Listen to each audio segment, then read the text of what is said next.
Recently, the chief exorcist at the Vatican reported that the devil was in the Vatican. Morgan. Well, Reverend Gabriele Amorth made headlines around the world recently when he said the devil was present in the Vatican. You're talking about something very real, aren't you? Certo, realissima. Dico, se credete al Vangelo, credete all'esistenza del demonio. Absolutely, very real.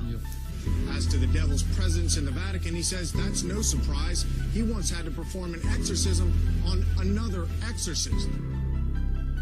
The first thing we need to do if we're going to find out if the devil is at the Vatican is take a tour underneath the Vatican.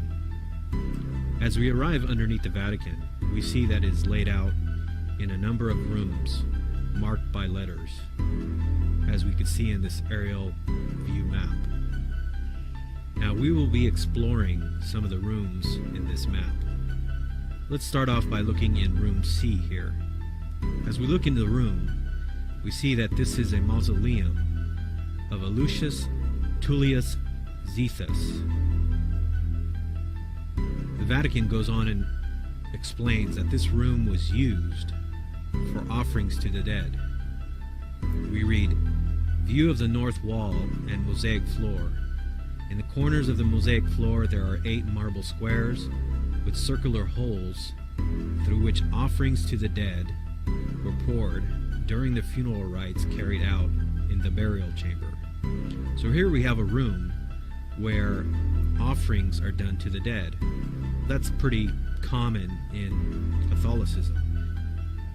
Now if we look in the next room, room E, so here in this room they have a vase which has the image of a Medusa. So here underneath the Vatican we have a Medusa. Again, we ask ourselves the question, this is a vase, but yet it's kept underneath the Vatican. This could have easily been removed. If the Vatican was a holy church, you would think that they would have done this. You think underneath the Vatican they would have things that are sacred to Christ and not foreign gods, not idols and images of foreign gods. Now as we move down further to room H, here we see that this is the mausoleum that is one of the largest and most luxurious mausoleums underneath the Vatican of St. Peter's Basilica. It says that it was built at the beginning of the second half of the 2nd century during the reign of Emperor Marcus Aurelius and belonging to a freedman of the important Valeri family. And as we're in this mausoleum, we see that there's lots of idols from the old Roman Empire. We ask ourselves, why does Rome keep these idols down underneath St. Peter's Basilica? You would think if they were Christians, they would want to clean all this out. I can't imagine anybody who has a true church would keep idols in their churches, especially pagan idols left over from a bygone pagan era. But here we have the Vatican keeping many pagan idols underneath St. Peter's Basilica. Here is an idol the Vatican is displaying of a head of a child in gilded stucco and a lock of a hair typical of one initiated into the cult of Isis. And this particular idol is an idol of a boy who was initiated into the cult of Isis. If we look in this room, we see that some of the stucco decorating the walls. Here we have a personification of Oceanus.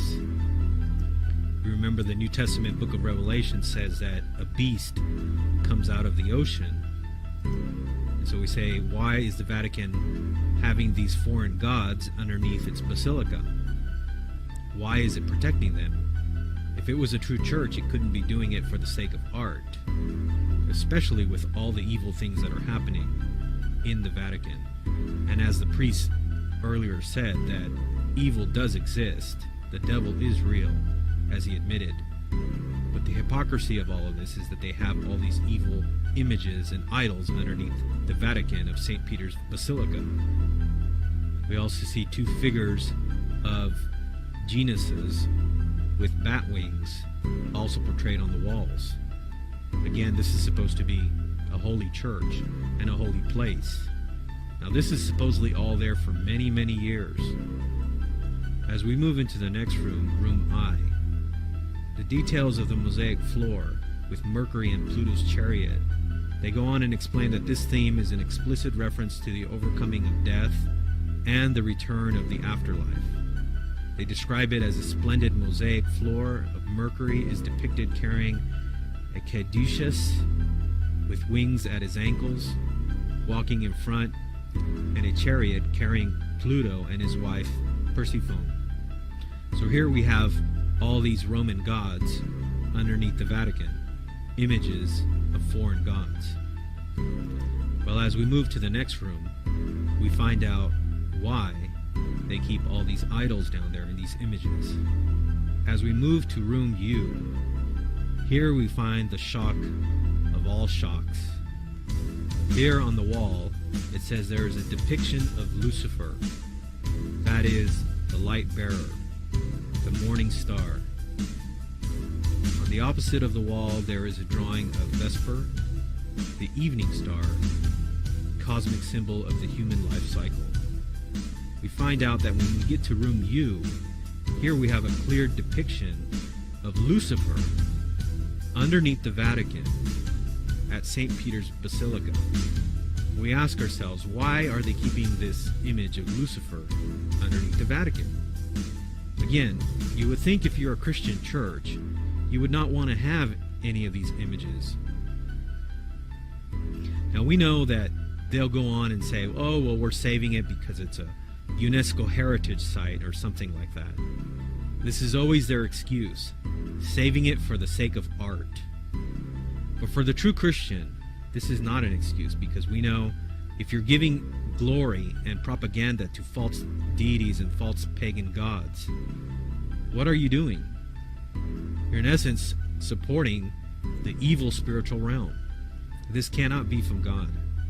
And since Rome claims itself to be the one true church, you would think they would lead by example. But what kind of example is this?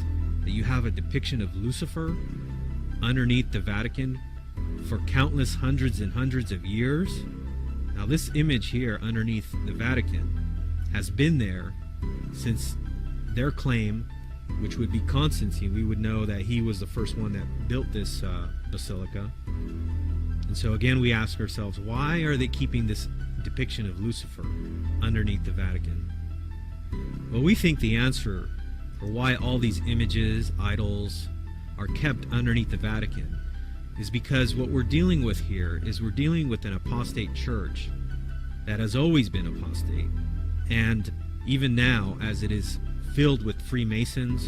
And so we know that the reason why they're keeping all this there now, and they're actually revealing this on their internet website, is because they want people to see this. They want people to see what they're really all about. For the masses who believe that Rome is still a pure church, they don't mind deceiving them into believing that they are still a Christian church.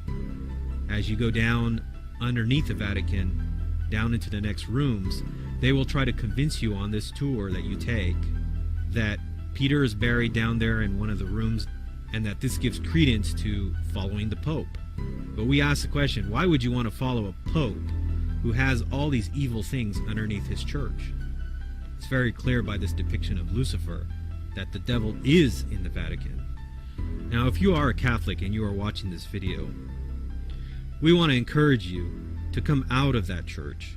As you can see from these images and these idols that are kept underneath your church, we would hope that you would soberly think about these things and ask yourself the question, if my church is a true church, why is it promoting these things? Why does it even want people to see these things?